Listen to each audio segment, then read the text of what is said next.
Hello friends, welcome to సంచిత world. గోరుచిక్కుడు వేపుడిని ఇలా కనుక చేసారంటే టేస్ట్ చాలా అదిరిపోతుందండి. ఎప్పుడు చేసే విధంగా కాకుండా ఈ రకంగా ట్రై చేసి చూడండి, చాలా బాగుంటుంది. దీనికోసం గోరుచిక్కుళ్ళంతా ఇలా నార తీసుకొని ఇలా చిన్న పీసుల్లా కట్ చేసి తీసుకుందాము. ఆ తర్వాత వెల్లుల్లి, కరివేపాకు, పచ్చిమిర్చి, ఉల్లిపాయ ముక్కలు, కొబ్బరి పొడి, పల్లి పొడిని కూడా ఇలా రెడీ చేసి తీసుకుందాము. ఇవన్నీ రెడీ చేసిన తర్వాత ప్యాన్ పెట్టుకొని వేడి చేసుకుందాం. వేడయ్యాక ఆయిల్ కూడా వేసుకుందాము. ఆయిల్ వేడైన తర్వాత శనగపప్పు, ఆవాలు వేసుకుందాం.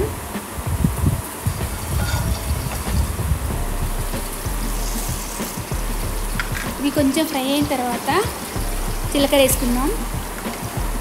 ఈ రెండు కూడా ఫ్రై అయిన తర్వాత పచ్చిమిర్చి కూడా వేసి ఫ్రై చేసుకుందాం.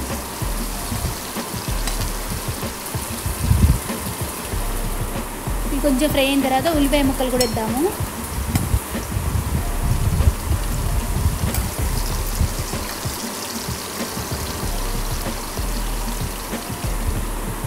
కొంచెం ఫ్రై అయిన తర్వాత దీంట్లో కరివేపాకు, వెల్లుల్లి కూడా వేసుకుందాం.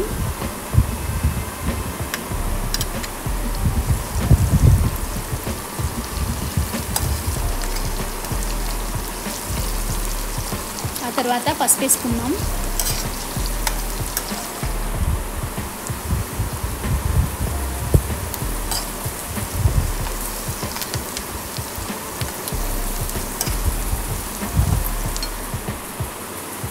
మనం ముందుగా కట్ చేసుకున్న గోరుచిక్కుడుని కూడా వేసి కలిపేసుకుందాం.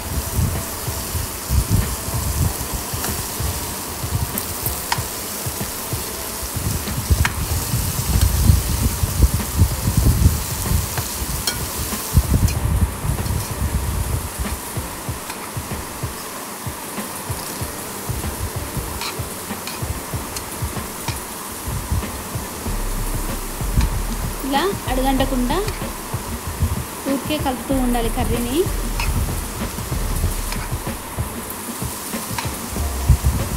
కర్రీ మొత్తం ఈవెన్గా కలిసే విధంగా కలుపుకోవాలి. ఆ తర్వాత క్యాప్ పెట్టుకొని కొద్దిసేపు ఉడికించుకుందాం, ఒక 5 minutes. ఆ తర్వాత సరిపడా సాల్ట్ వేద్దాం. దీన్ని కూడా ఈవెన్గా కలుపుతున్నాము.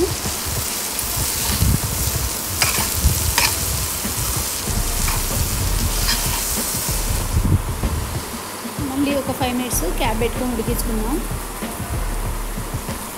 కూర మొత్తం ఉడికిపోయిన తర్వాత మనము పల్లి పొడి, కొబ్బరి పొడి, అదేవిధంగా ధనియాల పొడి కూడా వేసి కలుపుకుందాం.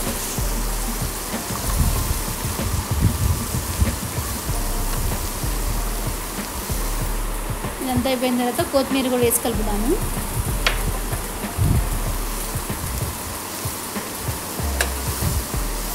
ఒక నిమిషం ఉంచి ఆ తర్వాత వేరే బౌల్లో షిఫ్ట్ చేసుకుందాం.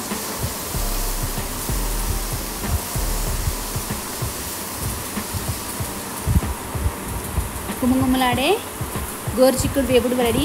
చాలా టేస్టీగా ఉంది ఫ్రెండ్స్. ఇలా ట్రై చేసి చూడండి. ఎప్పుడు ఉండే రకంగా కాకుండా ఇలా చిన్న చిన్న పీసులుగా కట్ చేయడం వల్ల కూడా కర్రీ చాలా టేస్టీగా ఉంటుంది. కొబ్బరి పొడితో వేయటం వల్ల కూడా డిఫరెంట్ టేస్ట్ ఉంటుందండి. ట్రై చేసి చూడండి. Please like, subscribe.